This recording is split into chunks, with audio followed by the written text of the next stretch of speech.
Bonjour tout le monde au premier épisode du podcast Le Mix. Est-ce que ça va bien? Ça va super bien et toi? Ça va très bien moi aussi. Je vous présente mon co-animateur, Lucas Jobin, qui va m'aider à animer le show tout au long de la saison.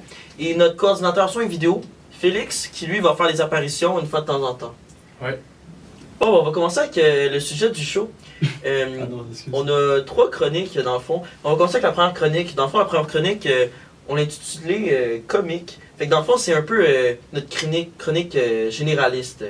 Fait qu'on va parler de plusieurs choses comme des prédictions. On va faire du sport en général. Puis cette semaine, Lucas il m'a approché avec une bonne idée sur la table. Puis tu m'expliquer c'est quoi ça? Ouais, donc dans le fond, on aimerait ça discuter nos prédictions pour les trophées de la Ligue nationale cette année. Donc Simon, je sais que tu as fait une liste, j'en ai fait une de mon côté. Donc on pourrait s'en parler pour se dire quel trophée sera attribué à qui cette année. Ouais. Je te laisse commencer. On va commencer avec le Calder, si ça te va bien. C'est le trophée remis à la recrue de l'année, ça, dans le fond. J'ai pas eu beaucoup besoin de me creuser la tête. Je pense que pour moi, c'est évident. C'est Ivan Demidov, le joueur du tricolore. Puis toi, de ton côté? Honnêtement, j'aimerais quand même ça que ce soit Demidov, donc je l'ai mis. Ce serait cool que le trophée K2 reste dans l'organisation du Canadien. Et je suis assez confiant pour cela. Pour vrai, j'ai mis Demidov de mon côté aussi. Puis sinon, tu penses que si c'est pas lui qui gagne, ça serait qui? Donc Zen Parek des Flames de Calgary, qui pourrait peut-être être popé aussi, et Michael Midza des Sharks. J'aime ce que les Sharks bâtissent en ce moment. Je sais que tu es un partisan des Sharks et de leur reconstruction. Toi, tu dois quand même être content de voir ce qui se passe. Ouais, moi, depuis tout petit, je suis un grand fan des Sharks. Dans le temps où il y avait Joe Pavelski, Logan Couture, c'est une très bonne équipe. J'aime beaucoup Misha. C'est un joueur que j'ai beaucoup regardé l'année passée. Mais je suis quand même très surpris qu'il commence la première année à San Jose.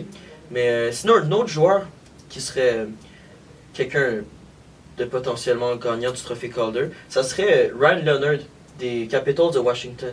L'année passée, il a commencé en fin de saison à jouer avec eux, puis j'ai trouvé qu'il était très rapide, puis il avait quand même un bon sens du jeu, puis ouais, je ne pas à oublier celui-là. Je suis d'accord avec toi, j'ai quand même aimé les games de Leonard l'année passée. Pour vrai, c'est un joueur qui peut surprendre. Pour vrai, on va voir. Demidov est quand même classé numéro 1 par beaucoup de spécialistes. Et comme on dit, ce serait bien pour nous, partisans du Canadien, que ça reste dans l'organisation. On va voir. Pour toi, c'est qui le trophée Hart? Le Hart, dans le fond, c'est le trophée remis au joueur le plus utile à son équipe. Moi, j'ai mis nul autre que le grand Connor McDavid. Il joue pour les Oilers, il a fait ses preuves. Et il a gagné en 2016-2017, 2020-2021 et 2022-2023. Fait qu'il a gagné 3 fois. Puis je pense qu'une 4e, ça serait pas oublié parce que c'est tellement un excellent joueur. Je sais pas, toi, t'as mis qui? Je vais y aller avec toi, McDavid. C'est dur de parier contre lui. Chaque année, on peut dire d'autres joueurs. Il y a comme Nikita Kucherov qui pourrait être une option aussi. On a nul autre que Nathan McKinnon qui pourrait être pas pire. Mais je veux dire, McDavid, pour vrai, c'est impossible de parier contre lui. Bon an, mal an, il va te faire facile 115 points. Pour les poolers, c'est très bon. Puis pour vrai, je m'attends à nul autre que lui pour le trophée Hart. Surtout qu'il arrive dans son prime. Mais il est pas mal dans son prime en ce moment. Donc je pense que c'est les bonnes années pour les Oilers d'exploiter McDavid et Draisaitl. Et aussi, on peut-tu parler un peu de son contrat? Qu'est-ce que t'en penses? Ouais, ça va être un contrat difficile à signer. Lui d'ailleurs, son contrat est fini la saison prochaine, si je me trompe pas. Ouais. Puis il n'y a toujours pas de contrat. Puis il est éligible à signer un nouveau contrat. Fait que là, il y a un petit peu une controverse autour de pour combien d'argent il va signer. Je sais pas, toi tu le signerais pour combien? Ben, ça reste le meilleur joueur au monde. Donc, je veux dire, ce qu'il demande, mais autour de 16 millions par année. Moi, je le signerais une année maximale. 8 ans, 7 ans. Puis, on sait aussi que son agent voudrait peut-être faire un contre-pont. T'en penses quoi, toi? Ce serait une bonne idée à mettre sur la table. Je pense que c'est le genre de truc que tu dois garder en considération. Puis pour finir le sujet, j'ai juste à rappeler, est-ce que vous vous souvenez, en fait, Lucas probablement, est-ce que tu te souviens de la vidéo de McDavid quand il apprend qu'il se fait drafter par les Oilers? Oui, je m'en souviens très bien. Il avait de l'air hors de lui. Ouais, il était hors de lui. Ouais. Je fais juste mettre ça sur la table, On va comme voir ça, mais on va voir. Pendant qu'on parle de gros contrats, j'aimerais ça amener ça tout de suite sur la table. Il y a Kirill Kaprizov en ce moment, une des superstars de la Ligue, on sait qu'il y a des petits problèmes avec le Wild, avec son contrat. Ouais. Toi, tu le signerais pour combien et qu'est-ce que t'en penses? Moi, j'aime vraiment beaucoup Kaprizov. T'sais, je pense que c'est un joueur qui est probablement le deuxième meilleur de la Ligue nationale quand il n'est pas blessé. C'est un joueur que j'adore. Il est rapide, il a des bonnes mains. En fait, il a tout ce que McDavid a. Puis, moi d'ailleurs, Kaprizov, je l'ai pour comme joueur qui va gagner le Rocket Richard cette année. Parce que c'est un joueur qui marque des buts. Tu sais, dans la saison, 25 buts en 41 matchs, il s'est blessé. Avant, 46 buts en 75 matchs. Fait que presque 50 buts, même pas en une saison complète. 40 buts en 67 matchs. Je pense que cette année, il pourrait rebondir puis avoir une très bonne saison après son down year qu'on appelle. Ok, ben. Toi, pour le Richard? Ouais, ben justement, on va aller tout de suite au Richard. Moi, je dirais encore Draisaitl, vu qu'il y a une autre année avec McDavid. On va voir ça. Mais je sais pas, de tous les trophées que j'ai fait mes prédictions, ça a été celui que je me suis le plus creusé la tête. Honnêtement, c'est une prédiction un peu osée, mais je sais, on va voir Connor Bedard. Je sais que c'est très. C'est une hot take, comme on appelle, mais Très j'ai hâte de voir. Matthews, c'est tout qu'un Fatura aussi, mais cette année, on va voir ce qu'il va faire sans son coéquipier Mitch Marner. Je pense que Matthews, il va être hors de la course pour le Richard. Mais en même temps, c'est dur de tasser de côté. Ça reste un des joueurs de la Ligue qui a une des meilleures shots, donc ça va être dur de tasser de côté, mais pour vrai, le Richard, ça va être. J'ai hâte de voir. Kaprizov, c'est un bon choix aussi. Hey, c'est une bonne saison. Puis, ça tombe vraiment bien que tu parles de Draisaitl parce qu'encore une fois, il est dans ma liste, mais pour un autre trophée. Il est dans ma liste pour gagner le trophée Selke. Je sais, cette année, il y a eu plusieurs votes. Beaucoup de votes. Il a fini la saison avec plus 32 de différentiel, puis comme une saison de 106 points. En fait, ça fait 2 saisons de suite qu'il fait 106 points. C'est un joueur qui réussit à faire des points, qui est fiable défensivement.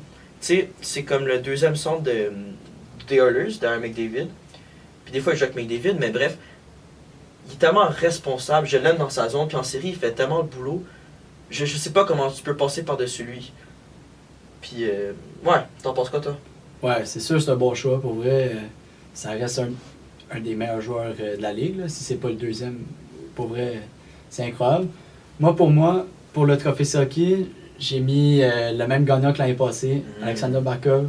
Je suis allé secure, comme on appelle. Ouais. Pour vrai, je veux dire, il est reconnu pour ça. C'est comme quand c'était Patrice Bergeron qui le gagnait. Barkov, ça reste le joueur two-way, le meilleur joueur de la Ligue two-way, pour vrai. Donc, il est dur à sous-estimer. Puis, pour vrai, j'ai hâte de voir. Hey, on a skippé le trophée Norris, peux-tu me dire? Hey, on va finir avec les attaquants, là. Il y en a tellement. Ouais, c'est cool. Ah, attends, j'aimerais ça rajouter quelque chose pour le Ouais. trophée Selke. Ça fait plusieurs années qu'on nous parle de Nick Suzuki comme étant un des meilleurs joueurs two-way de la Ligue. Toi, t'en penses quoi? Tu penses-tu qu'il peut avoir quelques votes? T'as-tu hâte de voir ça? Je pense qu'il va y avoir beaucoup de votes. Je pense qu'on va connaître une grosse saison avec Slavkovski et Caulfield. Mais je pense pas que c'est cette année. Je pense que oui, ça va arriver dans sa carrière. Je suis quasiment sûr que ça va arriver au moins une fois. Mais peut-être pas maintenant. Mettons, prédiction, tu penses il va finir combien dans le classement? Je dirais 5 ans. Ok. Toi? Je dirais aux alentours de ça aussi. Peut-être, je vais y aller 4e.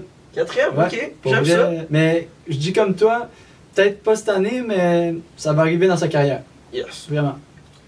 Bon, on a fait le tour des attaquants. Ouais. Maintenant, le défenseur par excellence, fait que le trophée Norris. Toi, t'as qui sur ta feuille? Moi, pas le choix d'y aller avec ma cœur, honnêtement. Ah, Je veux dire, on le sait depuis plusieurs années que le trophée Norris, c'est le trophée qui n'est pas remis au défenseur le plus défensif. C'est le défenseur qui fait le plus de points. Et Macker, ça reste un défenseur incroyable offensivement. Donc, pour vrai, je pense, j'ai mis lui. Mais on peut-tu penser à Lane Hutton? Qu'est-ce que t'en penses, toi? Encore là, je pense que c'est Ouais. comme Suzuki. C'est comme Pas Suzuki. tout de suite. Il va finir haut dans le nombre de votes, mais Sachant que le Norris, c'est un trophée remis surtout aux défenseurs offensifs. Moi, je pense que Lane Hutton va avoir quelques votes. Je pense qu'il va finir dans peut-être le top 10, ce serait le fun. Ouais. Comme l'année passée. Ouais. J'ai aussi, ça c'est une prédiction un peu osée, mais Dobson, peut-être top 10 aussi. On va voir. Dobson! Non, je pense pas. Je dis pas qu'il va gagner le Norris. Je fais juste penser où qu'il va finir. Toi, t'en penses quoi? Ok, j'adore ton petit take. Parce que, évidemment, c'est le tricolore. Mais honnêtement, Dobson, il est très bon. Ok? Puis, je sais, c'est aucunement le contraire de ce que je dis, mais vraiment, il est agile, il patine bien, il fait des points, mais il lui manque la coche de superstar. Tu sais, le truc la petite étincelle qui est donnée à certains joueurs, des McDavid, des Kucherov, des Makar. Puis même comme moi, par exemple, pour le Norris, j'ai Quinn Hughes. Il manque cette petite étincelle-là, d'après moi.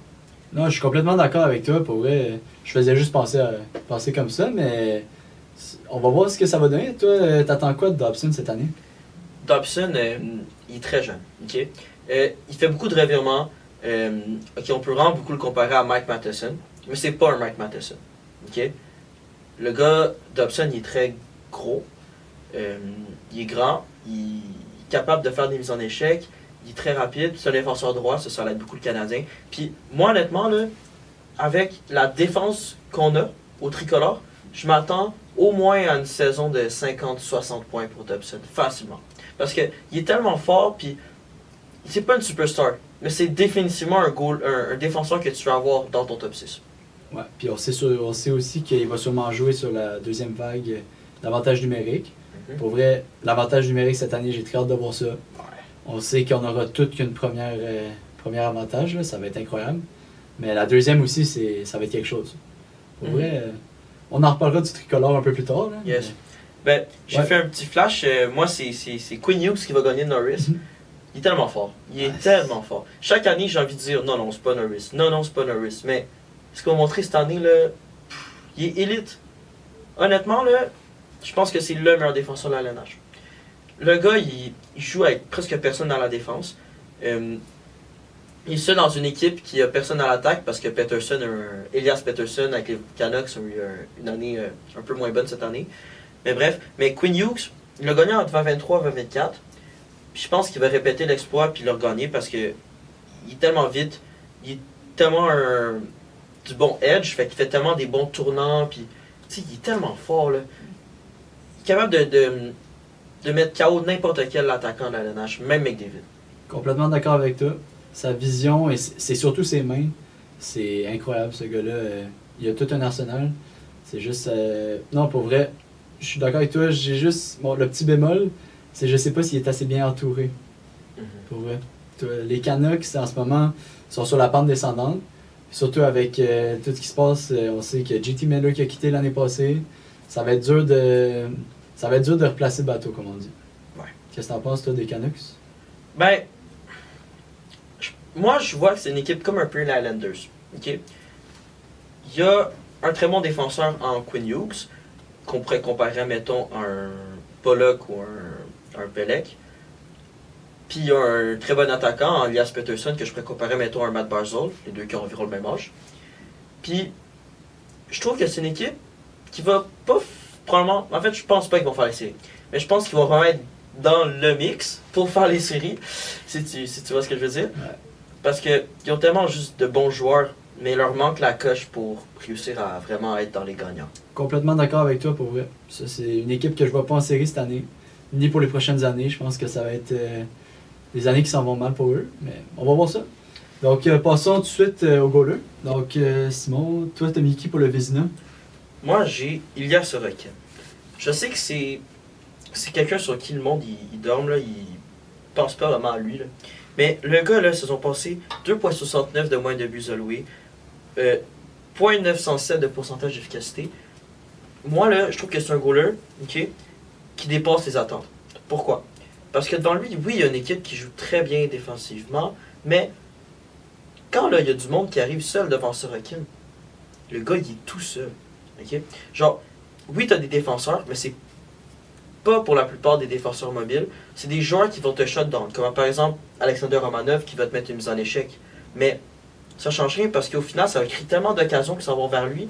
Puis le gars, il joue du hockey de série à l'année longue. Là. J'adore Ilya Sorokin. Puis je pense que ça fait 2-3 ans qu'il est censé le gagner. Fait que je pense que cette année-ci, c'est la bonne.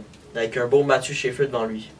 Ok, on va voir ça. Pour vrai, Sorokin, je m'attendais pas à ça. C'est quand même une prédiction, tu me surprends. Ouais, c'est aussi En un tout peu. cas, on va se souvenir de Sorokin pour celui qui a donné le but, le 895e but à Ovechkin. Ouais. Mais pour vrai, ouais, on va voir ça. Ça va être la fun. En fait, les Highlanders, c'est pas tant une équipe qui est tant plaisante à regarder, mais Non, c'est ça. c'est lent. Pour moi, le Vézina, j'ai mis Oettinger. Je veux dire, En fait, je vais skipper tout de suite à qui j'ai mis pour gagner la Coupe Stanley. J'ai mis les Stars de Dallas. Ben non. Ouais. Sérieux? Ouais. Dallas? Oui, ça fait quelques années que je dis, là, ça fait 2-3 ans que je fais mon pool, je dis hey, Dallas va gagner, Dallas va gagner. Chaque année, je sais pas, là je pense qu'ils se sont montés une sale équipe. J'ai hâte de voir avec Robertson, Rantanen, avec Oettinger, pour vrai, je pense je les vois gagner les grands honneurs cette année. Ils sont bons en plus pour rajouter des gars à la date limite, donc on va voir ça. Et oui, Oettinger, je veux dire, c'est un goaler magistral, là, surtout avec l'équipe qui est en avant de lui. Je pense que ça va être. Puis il est le fun à regarder aussi. Donc j'ai mis Oettinger. Toi, t'en penses quoi? Je pense que les Stars, c'est une équipe qu'on oublie beaucoup. Okay? Genre, il y a 2 ans, il y avait 8 marqueurs de 20 buts dans leur équipe. L'année passée, ils ont acquis Rantanen. Je pense que c'est une équipe qui a beaucoup de potentiel. Mais, je sais pas. C'est pas une équipe que je trouve qui performe assez bien en série. Ils ont des joueurs de série. Je dis pas le contraire. Mais, je sais pas. J'ai pas un bon feeling sur eux. C'est pour ça que moi, j'ai. Ben, malheureusement, ou heureusement, si vous êtes fan de la Floride, mais j'ai les Panthers de la Floride. C'est une équipe, ok, qui ont des très bons joueurs. Ils ont du star power. Ils ont des Barkov, ils ont des Reinhardt, il y a des Bennett, il y a des Ekblad même. Ils ont des Bobrovski. Mais, oui, ils ont une blessure à Ketchuk pour le début de l'année, je suis bien au courant. Okay? Ketchuk va pas être là au début de l'année. Mais cette équipe-là reste sensationnelle. En plus de l'ajout de Marchand, cette équipe-là a pour moi tout ce qu'il faut dans une équipe qui gagne la Coupe Stanley. Je veux dire, on a des marqueurs, on a des fabricants de jeu, on a des attaquants de puissance, on a tout. Qu'est-ce que tu as que la Floride n'a pas? Honnêtement, je comprends très bien pourquoi tu as mis la Floride. C'est dur de passer à côté, surtout qu'ils ont réussi à garder presque toute l'équipe, pour vrai. En fait, je pense que tout le monde. Et ben, on a entendu Marchand il n'y a pas longtemps dire que l'évasion fiscale, ça les aidait à garder des joueurs. Ouais. Donc, c'est sûr que c'est un avantage qu'on n'a pas à Montréal. Donc, oui, c'est vrai que les Panthers, c'est un très bon choix pour la Coupe Stanley. Je pense qu'ils peuvent faire le three-peat, comme on appelle. Donc, on va voir ça, mais oui, c'est un très bon choix. Moi, les Stars, pourquoi je les aime, c'est j'aime leur style de jeu, tout ça, pour vrai. En fait, pourquoi ils ont encore du succès, les Stars, même après avoir été en finale il y a 5-6 ans, c'est qu'ils sont incroyables pour repêcher. Pour vrai, on va parler des recruteurs. Ça, là, toi, t'es bon dans les espoirs. Et tu sais, les Stars, ils peuvent aller chercher des pépites en 2e, 3e ronde. C'est incroyable. Il me semble que Robertson, c'est un choix de 2e, 3e ronde. Donc, Wyatt Johnson, qui a permis d'aller chercher notre Rantanen. Donc, c'est un Coven. c'est un Coven, excusez. Ouais, mais bref, tu vois ce que je veux dire. Le recrutage des Stars, c'est incroyable. Donc, c'est ça qui leur permet d'être bon. Mais, comme tu as dit, la Floride, c'est difficile à passer à côté. Puis, les Stars, exactement, sont très bons pour recruter. Ils me font vraiment beaucoup penser aux Hurricanes, qui eux aussi sont très bons pour prendre des bons joueurs en fin de ronde. Eux qui repêchent presque jamais en première ronde. Mais ouais, j'ai beau pas aimer les Panthers, tu peux pas passer à côté. Mais bon, on a assez parlé d'hockey. Félix, j'ai entendu dire que tu voulais nous parler un peu de football cette semaine. Ouais. Alright, so moi je vais vous parler football. Semaine 3, on a eu des gros jeux, des grosses blessures qui ont impacté plusieurs équipes. Après ça, je vais vous parler des games à checker pour la semaine 5, puisqu'en ce moment on est dans la semaine 4, fait que je vais faire avant-après. Premièrement, l'interception de Moore dans la game des Colts. Ça a été un de mes jeux préférés. Puis, fan des Vikings, Simon. Ouais. T'as vu le pick six de Rogers. 7e interception en 16 matchs, je pense. Sur joueur défensif, on est d'accord. 87 verges sont touchées. 99,9 je pense sur 100. Ce gars-là en ce moment est top player. Là. Je veux savoir un peu ton opinion là-dessus. Là. Ben moi je suis un grand fan des Vikings. Là. On a tellement de belle équipe cette année. J.J. McCarthy un peu de difficulté, là, mais on n'en parle pas. C'est un nouveau. Ouais, c'est un nouveau. Faut lui donner une chance. Tout le monde aime ça, les nouveaux quarterbacks, mais personne aime ça quand ils se développent. Exact. Bref. Mais ouais, 99,9 sur 100, c'est tellement un bon score. C'est le plus haut de l'histoire de la NFL. C'est juste ça. Juste le plus haut de l'histoire de la NFL. C'est fou. Il n'y a pas besoin d'en tirer plus. Là, dans le C'est fond. ça. Il y a tellement une bonne performance dans une partie. Faut pas s'attendre à ça à chaque partie. Effectivement. OK. Mais c'est fou. C'est fou. Ça m'a surpris. C'est tout. C'est le fun à regarder aussi. Ensuite, blessure importante qu'il y a eu pendant la semaine 3, CD Lamb, sa cheville. Ouais. Ils disent environ 3 semaines, 1 mois pour son recovery. Tu sais, aux premières games, on était comme, ben, il est où ce joueur-là? Il n'a pas reçu beaucoup de ballons, tout ça. Ça reste que c'est un joueur important des Cowboys. On va voir qu'est-ce qu'il va arriver avec ça. Puis c'est tellement tough pour les Cowboys, la perte de CD Lamb. Là. Ouais, oui, effectivement. Genre, c'est tellement triste pour la franchise. Ils ont tellement de supporters, ils ont tellement de fans, mais ils réussissent tout le temps à décevoir. C'est fou, je sais même pas comment ils font. Effectivement, c'est vrai. J'ai aussi noté Najee Harris, torn ACL. Mike Evans, une autre blessure au tendon. Nick Bosa, qui s'est blessé au genou. Puis le dernier que j'ai noté, c'est Terry McLaurin, qui s'est blessé au quad. À voir ce que les équipes vont faire pour compenser ces joueurs-là, qui sont pour la plupart des joueurs assez importants dans chacune de leur équipe.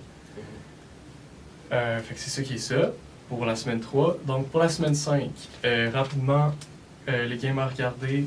La seule game du jeudi, c'est les 49ers contre les Rams. Qui tu penses qui gagne? Moi, j'ai les 49ers. Toi, Lucas? Moi, les gars, je suis un grand fan des Rams. C'est mon équipe. Je veux dire, je suis pas tant le football, mais les Rams, c'est mon équipe. Ça, je peux vous le dire. Ok. Donc, moi, je prends les Rams. Aussi, Félix, je sais que tu es un grand fan de Notre-Dame. Peux-tu me parler un peu du football collégial? Collégial, en ce moment, parle-moi pas de Notre-Dame, ça va pas très bien. Ouais, non, c'est ça. Notre-Dame, ça déçoit. Écoute, ils ont des bons joueurs, ils ont un bon coach. Tu sais, comparé à d'autres équipes, par exemple Miami, qui vont chercher des joueurs, qui font des trades, Notre-Dame, tu sais, faut que tu sois bon à l'école. T'es à l'école, tu joues au football, t'es là, ton temps collégial, puis ils ont l'équipe avec les joueurs qu'ils ont. Fait qu'ils peuvent pas vraiment se bâtir une équipe, c'est un peu différent, tu sais, dans le collégial. Mais encore là, je pense, tu sais, c'est sûr qu'en tant que fan de Notre-Dame, j'ai toujours l'espoir qu'ils vont se rattraper. Là, ils ont commencé contre certaines équipes qui avaient peut-être des meilleures équipes, des meilleurs atouts. Les prochaines games, pour la plupart, ça va être des games qui vont être faciles à gagner. Tu sais, Notre-Dame, faut pas oublier qu'ils sont indépendants. Fait que c'est un peu différemment comment ça fonctionne dans le classement. Tout ça pour dire que j'espère qu'ils vont remonter. Bon, je pense pas qu'ils sont dans la course pour gagner le Nally cette année, mais au moins faire les playoffs, ce serait le fun. Ouais. Mais pour les Rams aussi, je me trompe pas, il y a Paul Nakua qui est vraiment fort. Hein? Et dans la fantasy cette saison, il en fait des points. Hein? En parlant de fantasy, prière à tous ceux qui avaient Joe Burrow. Ouais! Oh mon Dieu, quelle blessure! Pauvre Bengals! Hey, c'était leur joueur, là. Je veux dire, il n'y a rien à dire. C'est rough. Je ne peux pas commencer le débat, mais moi je pense que c'est le meilleur carrière de toute la NFL. Ok. Je veux pas faire trop de débat, mais. Non. On s'en reparlera, on fera un épisode de débat. Yes, on fera un épisode de corps arrière. Ouais, parfait ça. Autre, pour revenir à la NFL, Vikings Browns dimanche. Tu la regarderas. Ouais. Sinon, autre game importante, Cowboys Jets, j'ai hâte de voir parce que c'est deux équipes que, on s'est dit, pas sûr cette année, qui sont démarquées. Bon, ils ont peut-être pas les meilleurs débuts de saison à date, mais ça fait juste 3 semaines. Hâte de voir le mix des deux équipes, ça va être comment. Bon, Dolphins Panthers. Le mix. Ok. Dolphins Panthers, dimanche aussi. Gros duel ça, hein, parce que les Dolphins, ils ont besoin d'une victoire. Là. Les Dolphins, ils n'ont pas d'équipe. Bon, ok, c'est peut-être pas tout le monde qui a la même vision que moi de cette équipe-là, mais comme, il y a un coach qui peut être bon, mais regarde les joueurs qu'ils ont. Tu sais, la moitié, c'est des gars. Est-ce qu'ils veulent être là? T'es pas sûr. Regardez, c'est des criminels. Ah, Tyreek! Tu sais, c'est comme. Je sais pas, j'ai pas vraiment de. Ben, pas que j'ai pas d'opinion, mais comme c'est une équipe qui est un peu controversée, disons. Mais j'ai tellement suivi longtemps les Dolphins que. Tu sais, je commence à connaître les joueurs pis tout. Mais comme, tu sais, des Devin Achan, c'est bon. Des Tua, mais les Tua sont. Ben, Tua Tagovailoa. Je sais pas si je le prononce bien. mais il est tellement blessé souvent, ce gars-là. Mais c'est qu'ils sont pas, Pas de cohésion constance. d'équipe, ils ont pas de. C'est ça. Quelques atouts. Mais Pas après de ça, chimie. créer des jeux avec ça, créer une équipe qui est synergique, c'est. Pas de défense. Pas de défense, ça va être pas. Broncos Eagles, ça va être très intéressant. Les Eagles qui sont 3-0, ben là, semaine 4, je me souviens plus contre qui joue, mais voir après ça, ça va être intéressant. Ravens Texans, moi j'étais surpris, là, les Ravens viennent de perdre contre les Lions. Ouais. Écoute, Henry, je suis déçu, là, je m'attendais à mieux. C'est censé être un bon joueur, mais là, à date, ça va pas très bien son affaire. Fait que, tu sais, Texans, bon, c'est peut-être pas une des meilleures équipes, mais ils sont quand même forts. Ouais. Hâte de voir comment ils vont se débrouiller. Tu sais, ils ont une bonne offensive, les Ravens, mais Lamar Jackson s'est fait ça plusieurs fois dans les dernières games. Faut qu'ils s'ajustent. Lion Bengals, bon, d'après moi, ça sera pas un gros affrontement. Je leur dis, là, mais pauvre Bengals. Là. Ouais, non, c'est sûr que c'est une énorme perte pour cette équipe-là. Mais écoute, il faut que tu fasses avec. Commanders Chargers, encore là, les Chargers sont probablement dominés. Les Commanders ont des bons joueurs, ils ont un bon QB, mais tu sais, il faut encore qu'ils fassent ses preuves. Si on a été très surpris de Jalen Daniels l'année passée, cette année, à date, encore à voir. Je pense qu'il faut qu'il se remette dedans. Fallait-tu dire quelque chose? Ouais, ben, je voulais juste dire, j'ai vraiment aimé voir Jaden Williams l'année Daniels. passée. Hein? Daniels. Daniels, Jaden Daniels l'année passée, pour vrai, j'ai vraiment aimé le suivre. Là. Ça a été vraiment une surprise. C'est un bon corps arrière, comme j'ai dit. Ouais, vraiment, puis qui ont pu aller le chercher plus loin que le premier choix et tout ça. Pour vrai, ça a été une grande surprise. Là. Ouais. Non, c'est ça, parce que moi puis Lucas, on s'en parlait beaucoup l'année passée. En fait, j'ai beaucoup montré ça. Mais, tu sais, Daniel, c'était pas censé être un corps partant dans la NFL. Non, c'est là. vrai. Il a tellement. Tu sais, toute sa vie, il a été comme un underdog, il a été Ouais. sous-estimé. Tu sais, c'est fou le chemin qu'il a parcouru, ce gars-là. Mais Effectivement. bon. Pour finir, Chiefs Jaguars lundi. Chiefs, Chiefs. c'est rien d'autre de plus à dire. Désolé. Sinon, ben évidemment, je suis un fan des Bills qui vont jouer contre les Patriots. Bills. Je suis pas stressé, disons, Ouais. mais MVP cette année, mon petit Josh Allen, j'aimerais bien ça. Là. Ouais. Ben, il y a des bons QB cette année, fait que je sais pas qu'est-ce que ça va donner. Là, c'est ton tour à ta chronique, la chronique du coach qu'on appelle. Lucas, là, tu vas me parler de quoi aujourd'hui? Donc, pour ma chronique, je vais vous parler d'athlétisme, dans le fond. Donc, la semaine passée, on a eu les mondiaux à Tokyo. Et ça a été vraiment intéressant. Donc, on va regarder ça. Pour le Canada, au 4 x 100 mètres, la course à relais, dans le fond, on a fini deuxième place derrière les Américains. Et c'était pas mal l'une des dernières courses qu'on avait Aaron Brown, Blake, Ronnie et DeGrasse qui couraient ensemble. DeGrasse a très bien fini. C'était vraiment une très belle course. Et on a eu droit à un beau miracle l'année passée aux Olympiques à Paris avec la médaille, nul autre que la médaille d'or pour eux. Donc c'était vraiment le fun de voir cette course-là qui ont fini deuxième. C'était très beau parce que comme je dis, c'est peut-être une de leurs dernières ensemble. Je vais vous parler tout de suite du 200 mètres. Simon, je sais que tu aimes beaucoup Noah Laise. Ouais. Je veux dire, ce gars-là, on aime ou on n'aime pas. C'est tout qu'un personnage, mais il donne la bonne visibilité pour l'athlétisme, pour le sport. Donc c'est quand même bien. Il a fait ses preuves niveau sport. Oui, vraiment. Je veux dire, ça donne la bonne visibilité, mais c'est tout qu'un personnage, comme je dis. Puis, Mais tu quand- donné quelque chose, lui? Ouais, ben, quand c'est le temps de performer aux 200 mètres, c'est toute qu'une bête. Il a fini ça en 1952, avec nul autre que la médaille d'or.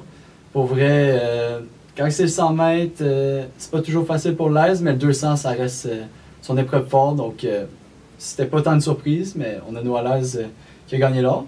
Je vais vous parler d'une histoire quand même spéciale qui s'est passée aux 3000 mètres. Moi qui est moi-même un gars de demi-fond, c'est ça que je suis plus. Donc on a Beamish de la Nouvelle-Zélande qui, en demi-finale, s'est fait piler dessus, dans le fond, par du steeplechase, du 3000 mètres steeplechase. Ouais, il s'est fait piler dessus par notre athlète québécois, Jean-Simon Desgagnés. Quoi? Ouais, Charlotte Jean-Simon. Si t'écoutes un podcast. Jean-Simon, man, t'as quand même filé sur le champion du monde. Donc oui, George Beamish, en demi-finale, s'est fait piler dessus par... Comment il s'est fait piétiner? C'est quoi? Ben, au steeplechase, Pour ceux qui ne savent pas, le 3000 mètres steeplechase, c'est comme des barrières avec de l'eau que tu dois sauter. Et là, Des barrières de l'eau. Ouais, c'est vraiment spécial. C'est comme si tu rajoutais des haies à une course de 3000 mètres. Donc c'est assez difficile. J'ai des amis qui en font et ça a l'air assez tough. Mais bref, Beamish, ouais, il s'est fait piler dessus par Jean-Simon Desgagnés et il a réussi en finale à aller gagner l'or. Donc c'était quand même le fun. Il a closé ça en 8,33. Donc c'était une belle histoire, j'ai aimé. Sinon, je veux dire, est-ce que tu connais Armand Duplantis? Mondo? Ah, ça me dit quelque chose. Le perchiste? Ouais, celui qui bat les records, là. C'est lui, ouais. Ben, Il se fait du cash, justement, là. oui, lui, il a trouvé la technique. Donc, Mondo, il a réussi à battre son 14e record du monde la semaine passée. C'est fou. Encore 1 cm, il a fait 6,30 m. C'est inconcevable à penser, là. Je veux dire, c'est quoi? C'est des bus scolaires empilés, c'est incroyable, là. Donc, Mondo, pour vrai, lui, sa technique, c'est de battre le record 1 cm par centimètre. Comme ça, à chaque fois qu'il bat le record, il gagne de l'argent. Mais il a trouvé la technique, dans le fond. Donc, c'est ça. Ça a été une belle histoire aussi. Tout un perchiste, ça. Ouais. Mais moi, j'ai une question pour toi, Lucas. Dans tout ce que tu me dis, y en a-tu des Québécois ou. Ben là, j'ai parlé de Jean-Simon Desgagnés pour par lui. histoire. Donc là, oui, quelque chose une nouvelle qu'on a eue il n'y a pas longtemps, c'est que Charles-Philibert Thibouteau va prendre sa retraite bientôt. Ouais, ça a été, on peut dire, un des GOAT au Québec du demi-fond. Pour vrai, Charles Philibert, un idole pour moi, vraiment. Mais en même temps, il commençait à être vieux. On savait que ses Olympiques l'année passée, c'était ses derniers. Donc, c'est un peu normal, mais vraiment, c'est une très belle carrière pour Charles. Ça va être, je lui souhaite une bonne retraite. Je vais finir ma chronique sur l'athlétisme en parlant de Jimmy Gressier, un Français qui s'est démarqué aux 10 000 mètres sur piste. Il est sorti d'un peu nulle part. Moi, personnellement, je m'y attendais pas. Et vraiment, très, très belle course, ça a été bien. Et aussi le 100 mètres Oblique Civil Prime, ça a été incroyable. Donc là, on va retourner au hockey parce que c'est quand même mon grand domaine. Ouais. J'aimerais ça, Simon, parler avec toi dans ma chronique. J'aimerais ça parler du Canadien. Parce qu'on va pas se cacher. On peut être neutre pour le podcast, mais on va pas se cacher. On est quand même des fans du Canadien. Ouais. Depuis toujours. J'ai tellement été voir de partir avec toi et tout ça. Je veux dire, on va se faire des prédictions pour cette année. Ok, je suis partant. Donc, toi, tes voix finir où, mettons? Moi, les Canadiens, là, je les vois prendre une place en wildcard. Ok, je les vois prendre la dernière position dans la conférence de l'Est. Pourquoi je ne les vois pas être dans le top 3 de notre division? Le Canadien est très bon. Okay, on a des bons joueurs, on a des joueurs comme Bolduc, qui vient de Saint-Louis, mais qui reste un Québécois. On a Dobson qui vient d'arriver de New York.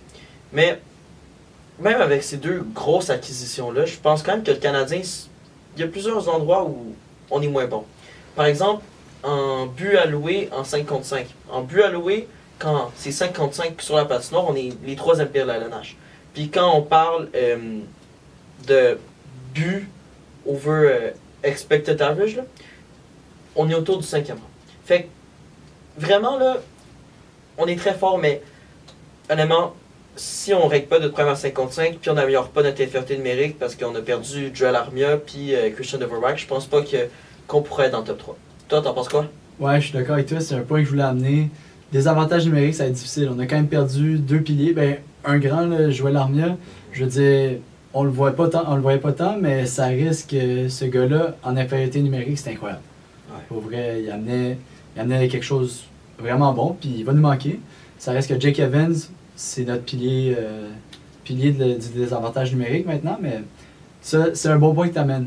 Moi, j'ai surtout hâte de voir l'avantage numérique. C'est la partie le fun, là. Ça je sais, mais on rajoute quand même un Dobson puis un Bolduc, là. Ça va être... on greffe ça à un noyau qui était quand même déjà pas pire là, dans l'avantage numérique.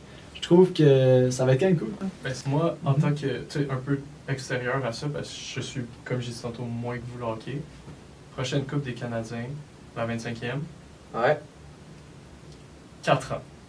Gardez ça sur le tape. Dans 4 Ouais, ans. regardez ça sur le tape. Dans 4 ans. Aujourd'hui, on est quoi? On est le 23 septembre. Aujourd'hui, Félix Labonville, prédiction, Canadien dans 4 ans. On va voir ça. Toi? Moi, je dis... c'est J'ai peut-être 3 ans, on va voir.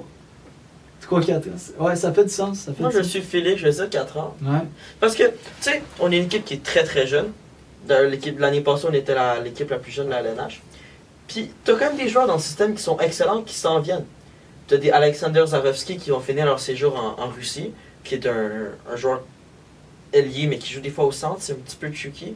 Mais il est très agile, très vite. T'as un Michael H qui joue dans la NCAA, qui est un centre qui va venir aider le Canadien. T'as des Popanekis, des joueurs comme lui justement qui sont plus défensifs. T'as des Wenprutz qui vont faire plus de mise en échec. T'as tellement une cuvée, en fait, t'as tellement une banque d'espoir intéressante pour le Canadien. Je pense que 4 ans, c'est là où vraiment tout le monde va être rendu dans la LNH, puis qu'on va connaître une dynastie, même si je veux pas trop m'avancer là-dessus, mais Ah, ce serait quand même incroyable pour vrai. ouais. Après, je pense qu'en tant que partisan du Canadien, après c'est quoi, 3-4 années de. Non, peut-être 3 ans que ça allait moins bien, là, qu'on était vraiment dans les bas-fonds. Ce serait un beau cadeau, je pense. Ah, mais les gars, on n'en a pas parlé, mais cette année, on aura une année complète de Ivan Demidov. Ivan Demidov. Ah, ça va être écœurant. Juste dans les matchs de recrue, là. Ce gars-là est impressionnant. Hey, Ah, Rempli de surprises. pour vrai, absolu cinéma. c'est pas pour rien. Pour vrai, c'est pas pour rien que toi pis moi, là, pour le quart 2, là. Oh mon Dieu. Donc, Il est tellement fort. ah, ça va être. Oh, faut que je crie. On vend du rêve, là, mais ça va être le fun, ça. Donc, pour vrai, je pense, j'ai jamais été autant énervé pour une saison du Canadien, même, depuis longtemps. Pour vrai. Quel homme. J'ai hâte de voir Quel homme. les jeux que ça va créer avec. Ah ouais. Ben, les alignements peuvent encore changer, mais ça va être formidable à regarder. Là. Même avec la défense, il va jouer avec Hudson, Ah, il va ça se va faire des passes, puis Ben, between the legs, l'avantage fin numérique. gauche, droite. Il sait tout faire. Qu'est-ce qu'il sait pas faire? Qu'est-ce qu'il sait pas faire? Le gars, il fait 6 pieds, il est capable de faire des zones d'échecs, il est capable de brasser, il patine large, il peut dire qu'à gauche, il peut dire qu'à droite, il peut tout faire. On le pense pas souvent, mais il y a une méchante belle shot aussi. Hein. Oui! C'est un sniper, là. Pour Il y a de vrai. bonnes shots, il y a un tir sur réception, il s'est fabriqué des jeux, là. Ah, pour vrai, non, ça va être pas pire. Excusez-moi l'anglicisme, mais il cook. Il cook. Il cook. Il est quand C'est même le cas de le dire. C'est vraiment. Il cuisine, là. Donc, pour finir mes prédictions, moi, je vois le Canadien en série, comme l'année passée. J'ai beaucoup aimé qui qu'on a rajouté cet été. Puis, comme je l'ai dit, on aura une année complète de Demidov. Et on a entendu dire que Patrick Laine s'est amélioré cet été. Ouais. On va voir ça. J'ai mes réserves, personnellement. Je suis quand même, je veux dire, je suis pas un comment on appelle ça, un ennemi de Patrick Laine, je sais pas comment le dire. Mais un hater, mettons. Ouais. Mais non, moi, je trouve qu'il a sa place dans le Canadien. C'est, à mon avis, sans Patrick Laine, l'année passée, on faisait pas les séries. Complètement d'accord. Ouais. Puis le monde, on beau pas l'aimer, mais le gars, il joue en série avec un pied. C'est Ouais. pas quelques erreurs qu'il a faites qui le déterminent non plus. Là. Non, C'est un mais bon joueur. complètement. Je veux dire, cette année, vraiment, moi, mon seul bémol que j'ai peur, c'est des avantages numériques. Des avantages numériques, ça, j'ai quand même pas. Mais sinon, pour ma prédiction, Canadien en série, je pense que l'expérience de l'année passée nous a aidés. Et on va voir ça. Qui sait, peut-être que Kent Hughes va encore sortir un autre lapin de son chapeau. Donc, on va continuer avec ma chronique, la chronique des espoirs. Je suis quelqu'un qui écoute beaucoup d'hockey junior. Et cette année, c'était une année très spéciale. Parce qu'il y avait le régiment de Terre-Neuve qui faisait son entrée dans la LHMQ. Dans le fond, cette équipe-là, elle est faite en honneur du régiment royal de Terre-Neuve. Et on va se le dire, ils ont fait un très très bon début. Ils ont fait une victoire de 7-5 contre Moncton. Dernier but fait en filet désert. Puis, de la première partie, ils ont sold out. Ils ont vendu tous leurs billets. 10 minutes après l'ouverture, c'était rempli à bloc. Tout le monde voulait venir voir la partie. Je pense que c'est le début d'une équipe qui va durer longtemps dans la GMQ. Tu sais, il n'y en avait pas beaucoup dans le coin. Je pense vraiment que le monde là-bas doit être content. Toi, t'en penses quoi de Terre-Neuve? Ben, la GMQ, je sais qu'il apporte quelques changements. Là. Ben, je veux dire, pour ce qui est Terre-Neuve, oui, c'est bien. Pour vrai, c'est bon pour la communauté là-bas, tout ça. Pour vrai, c'est bien. Mais j'aimerais ça t'entendre pour les nouveaux trucs avec l'NCA. Ça. Puis aussi, il y a des rumeurs que la GMQ veut s'agrandir aux États-Unis. Peux-tu m'en parler un petit peu plus? Et la GMQ aux États-Unis, honnêtement, j'y crois vraiment peu. Je pense que la ligue est trop faible déjà. Je pense qu'ils doivent plutôt se concentrer sur le niveau de leurs joueurs. Oui, ils ont eu des bons joueurs. Ils ont eu des Calédoniens. des Justin Carbonneau, ils ont eu des Bill Zenon, tout ça au dernier repêchage, mais ils doivent se concentrer sur le niveau de leurs joueurs puis sur le développement. Puis ce qui est pour la NCAA, moi ça me fait très très peur parce que ça veut dire que le Canada, ça veut dire que l'hockey au Canada est en déclin. Puis ça c'est horrible parce que ça veut dire que c'est ta Team Canada qui est en déclin. Ça veut dire que ces joueurs-là qui vont jouer aux États-Unis puis à des superstars vont inciter le monde aux États-Unis à des superstars. Là, je suis pas en train de dire que je veux pas que les États-Unis s'améliorent. Ce que je suis en train de dire, c'est que je pense que la place du Canada comme meilleure nation de hockey va forcément commencer à diminuer. Elle ne veut plus être la meilleure, va peut-être la deuxième. Dans 10 ans, l'impact va être énorme. Puis moi, ça me fait vraiment peur. Genre, je vais en parler, là, mais il y a des grands joueurs, là, des joueurs exceptionnels pour le prochain repêchage qui s'en vont aux États-Unis. Mais bref. Tu sais, c'est attirant là-bas. Ils sont payés, si je ne me trompe pas, l'NCAA. Puis le niveau de jeu n'est pas pareil. C'est comme si je jouais professionnel. Parce que la NCAA, c'est la meilleure ligue de développement pour un jeune. Exact. C'est la ligue. Quand tu es un jeune, par exemple, au Québec ici, dans le repêchage, puis tu vois des opportunités là-bas, qu'est-ce qui te ferait comme « Ah, j'ai pas le choix de rester », tu sais? 100%. Parce qu'effectivement que ça fait peur. Gavin McKenna. Ouais. Ça, c'est une grosse perte pour le hockey canadien. Ouais. Mais tu sais, ça fait plusieurs fois que j'ai la discussion de ça avec toi. Je te demandais, est-ce que le Canada, on va commencer à affaiblir dans les prochaines années à cause de ça? Tu me disais, garde les 5 derniers premiers choix au total. La plupart sont canadiens. Tu me disais aussi, garde les prochains qui s'en viennent. Gavin McKenna, on a Landon Dupont. Je veux dire, oui, il y a de quoi être inquiet, mais ça reste que... Les joueurs sont là. Il y en a actuellement. Mais moi, si je suis un enfant de 10 ans qui s'en va voir une game à universitaire, peut-être je vais me dire, OK, peut-être que ça... Moi, là, j'ai pas envie de faire de football comme la plupart des Américains. J'ai pas envie de faire de baseball, pas envie de faire de basketball. Moi, là, si je vais être un joueur de hockey, ça me prend quoi? Il va aller acheter son équipement. Ça va faire grossir les compagnies américaines. Puis, au final, ça va faire en sorte qu'il y aura beaucoup plus de joueurs américains. Mais actuellement, j'ai pas peur. Mais dans 10 ans, c'est là vraiment que le changement au niveau des meilleures nations, pays au hockey, va vraiment changer. Puis t'as des nations, t'as des pays qui étaient vraiment moins bons. Genre, l'Allemagne était horrible avant, mais là, ils commencent à prendre un step. Ils ont des Draisaitl, des Stutzle, des Seider, Grubauer même. Ils ont des bons joueurs. La Slovaquie prend un step. Plein d'équipes en Europe prennent un step plus haut. Puis la Russie, ils ne jouent pas international, mais eux aussi prennent un step plus haut. T'sais, ils ont 3 goalers, ils ont Vasilevski, Igor Shesterkin, Ilya Sorokin, que j'ai parlé tantôt pour le Vizina, ils ont des excellents goalers. Mais bref. Juste pour finir avec le régiment de Terre-Neuve, le gardien du régiment de Terre-Neuve, c'est Mikus Veknavags. Ça, dans le fond, c'est un gardien qu'on a repêché en 5e ronde, 134e au total, en 2024. Il a 19 ans, 6 pieds 3, 185 livres. C'est un gardien qu'il ne faut pas oublier dans l'organisation du Canadien. Puis il a livré un fort match. Oui, il a levé 5 buts, mais ça reste un gardien qui il a de la place dans son filet. Il prend la place, il est vraiment large, puis c'est quelqu'un de très très agile. Hier, on en a vu, là, mais il me fait beaucoup penser à Joel Blomqvist. Je me souviens que quand je le regardais jouer, il me faisait beaucoup penser à lui. Mais sinon, je voulais faire un petit profil pour le prochain repêchage. On a parlé des universités américaines. Il y a un gros nom qui s'en va dans les universités américaines. Et c'est nul autre que Gavin McKenna. Le gars est très très fort. C'est le cousin de Connor Bedard. Le gars, il vient des territoires du Yukon à Whitehorse. C'est exceptionnel. Il vient du Nord. C'est quand même surprenant. Là. Un autre qui vient du Nord, c'est Phoenix Copley, qui vient d'Alaska.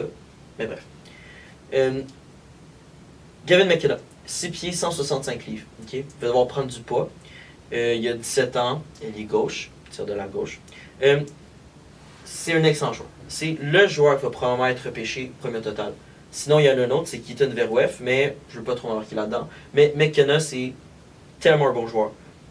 Il a une tête à hockey. Il voit toute la game. Autour de lui, là, c'est un radar. Il voit les joueurs. Il voit les opportunités. Il voit les endroits où il doit tirer. Il voit les passes. Il voit tout. C'est le jeu. C'est ça. Il a un IQ hockey tellement fort. Le gars, c'est comme un meneur de jeu au basket. Il va tout faire. C'est lui qui va commencer les jeux. Il va tout faire. Sinon, son tir est très très fort. Okay? Pour son âge, son tir est puissant. Il va droit au but. Il va où il veut sur le but. Ben, dans le but, parce que la plupart du temps, il marque. C'est tellement un bon joueur. Puis, c'est quelqu'un au sens offensif qui est remarquablement bon. Il est bon défensivement, mais sa force, c'est l'offensif. Il va te leader un but. Tu as besoin d'un but, c'est le joueur que tu veux sur la glace. Donc, à ton avis, y a-t-il quelqu'un qui peut avec tout ce que tu nous dis, y a-t-il quelqu'un qui peut le challenger, comme on peut dire, pour le premier au total? J'en ai parlé un peu, mais Keaton Verwef, c'est un gars qu'il faut pas oublier, il faut pas le rayer de sa liste. Le gars, il fait 6 pieds 4, il est grand, 212 livres, il est gros, il fait mal, c'est un défenseur droitier, ce qui est très très important. Puis il joue dans la WHL. Il fait 6 pieds 4, mais écoute-moi bien, sa force, c'est son patinage. Ok. C'est comme rare, un ça, c'est rare. Keyshawn Aitchison un peu. Oui. Il va faire des mises en échec, il va être gros. Mais pour l'instant, c'est vraiment McKenna qui règne premier. Lui qui s'en va à l'université de Penn State dans la NCAA l'année prochaine.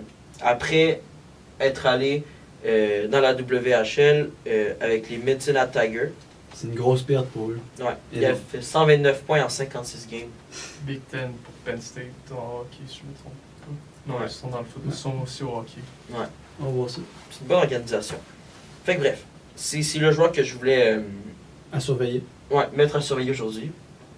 On a tous vu les highlights de McKenna. C'est incroyable, là, ses mains, sa vision. La créativité de ce gars-là, c'est incroyable. Puis d'ailleurs, il y a eu un sondage dans la LNH Ouais. de joueurs anonymes. Il y avait une question dans le sondage qui était qui va être la prochaine face de la LNH? C'était son nom question. Le gagnant c'était Macklin Macklin Celebrini avec les Sharks et Connor Bedard, qu'on pensait tous qu'il allait être la face de la LNH, a eu moins de votes que Gavin McKenna. Fait que ça, c'est très très surprenant. Toi, Simon, si je te disais, c'est qui la prochaine tête d'affiche de la Ligue nationale pour les 5 prochaines années, tu me dirais qui? Qui que j'ai pour la prochaine phase de la LNH? Celebrini. Ouais, Je le trouve meilleur que Bedard. Moi, je l'ai dit avant même qu'il soit drafté, je le trouve meilleur Celebrini que Bedard. Un exemple, t'avais Kane puis Toys avec les Blackhawks pendant leur dynastie quand ils gagnaient plein de coupes. Kane était le joueur qui faisait des feintes, qui allait marquer des buts. Flashy, comme on dit. Mais l'équipe n'aurait jamais pu gagner sans Toys. Toys était le joueur qui était plus défensif, plus réservé, puis qui savait quand même faire des buts, mais qui était capable de piloter un trio à lui tout seul. Puis c'est ça que Celebrini, c'est ça que Celebrini est, que Bedard n'est pas. Puis avec les Sharks, il n'y a personne, puis il réussit à performer. T'as plein de joueurs dans l'organisation qui s'en viennent, des Eklund, des Will Smith, des Misha. T'en as tellement, là. T'en as pas plus. Fait que bref. T'es pas le premier qui compare Celebrini à Taze. C'est une bonne comparaison pour vrai. Ce gars-là reborde de talent, c'est incroyable. Ça va être bien. Aussi, qu'est-ce que je voulais dire? Justement, tu sais, tantôt tu me parlais des joueurs américains qui s'en viennent. Ces 3 gars-là qu'on a nommés sont canadiens. Ouais. Donc, je veux dire, ça reste. On est quand même supérieur pour l'instant. Et donc, une nouvelle génération s'en vient. Ça veut aussi dire qu'une vieille s'en va. C'est la dernière année d'Alex Ovechkin. C'est une page qui se tourne. Pour l'année passée, 895 buts. C'est. Pas l'année passée. Non, mais, je veux dire, il a battu le record. Ça a été le fun. Donc là, ça va être une page d'histoire qui se tourne. J'ai hâte de voir ça. Comment qu'on va l'honorer puis tout. Laisser la place aux nouveaux joueurs. Ouais. Voir comment les Capitals vont compenser cette perte-là. parce Ben, que- t'as des Ryan Leonard dans le système. Est-ce que ça la cote ce qu'Ovechkin faisait? Ça la cotera jamais. Jamais. Il va falloir qu'il deal avec ça. Une autre équipe qui draft bien. On a parlé des Stars tantôt. Les Ouais. Capitals sont capables d'aller chercher des pépites aussi. Ouais, ils draftent bien. Les frères Protas. Ouais, vraiment. Ouais. Mais là, c'est ça. Donc la vieille génération qui s'en va. Un qui est sur le bord, qu'il reste moins qu'il en restait. Sidney Crosby. On sait qu'il y a plusieurs rumeurs à Montréal, l'Avalanche. Simon, t'as passé il y a pas longtemps sur Afsan TV. Ouais. On connaît maintenant ton opinion là-dessus, mais j'en ai parlé avec toi un peu. Sidney Crosby, tu le veux pas à Montréal. Et écoute, j'ai la même opinion que toi. Je pense personnellement que ça sert à rien de payer beaucoup d'assets pour l'avoir 2 ans. Je veux dire, notre fenêtre pour la Coupe Stanley s'ouvre, à mon avis, dans 2-3 ans. Et ce qu'on va avoir à donner pour sortir Crosby de Pittsburgh, ça va être monstrueux. Ça sert à rien de faire ça pour 2 ans. Donc, Mais peux-tu m'en parler un peu? Crosby, il est là pour 2-3 ans, puis je suis vraiment un gars d'espoir. Fait que c'est sûr que j'adore les choix de repêchage et tout. Mais on va tellement devoir payer pour une période de courte durée. C'est ça qui m'inquiète. Ça m'inquiète vraiment. Puis je sais pas comment ça va se dérouler, mais si là, il est gratuit, là, c'est sûr que je le prends. Crosby, c'est sûr que je le prends. Un choix de 5, un choix de 2, je le prends. Mais le prix va être très, très, très élevé. Tu penses que ce serait quoi? Ben, comme dans la vidéo, ça commence par un choix d'1 puis un choix de 2. Puis ensuite, je pense qu'il y a soit un Rainbacker, soit un Goulet. Mais c'est- Puis avec un H sur le top. Crosby qui viendrait à Montréal ce serait très, très, très bon pour les jeunes.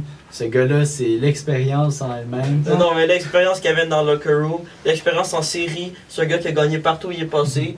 Il s'entraînait avec plein de jeunes, il a montré à McKinnon Mais plein le de Canadien, techniques. ils ont Martin Saint-Louis pour faire ça. Oui, mais Martin Saint-Louis, c'est pas Crosby. C'est le Je coach, man. Crosby est tellement fort. Le gars, il a une éthique de jeu exemplaire. Le Ah, gars, ouais. il skip des matchs, des étoiles, puis tout, pour aller s'entraîner tout seul. J'ai une comparaison pour toi. Vas-y. LeBron James. Le gars, il a une éthique de fou. Le Ouais. gars, il va se faire masser à genre chaque semaine. Le gars, il va au physio, il va chez l'ostéo, il va. Tous les endroits qui peuvent l'aider, il va. Ouais. Puis le gars est méga vieux, mais le gars est méga consistant. Il continue année après année. Tu sais qu'il va te livrer de la marchandise. Tu sais qu'il va donner des espoirs, il va te donner des coupes, il va te donner des trophées, il va tout te donner. Ouais. Crosby, c'est la même chose. Le gars, il fait méga attention à lui-même. C'est vrai. Contrairement à Ovechkin, je ne vais pas m'embarquer là-dedans, mais il fait méga attention à lui-même. Il fait tout en son pouvoir pour rester au top de sa forme. Moi, T'as Crosby, raison. c'est le LeBron. T'as raison. Ah, c'est.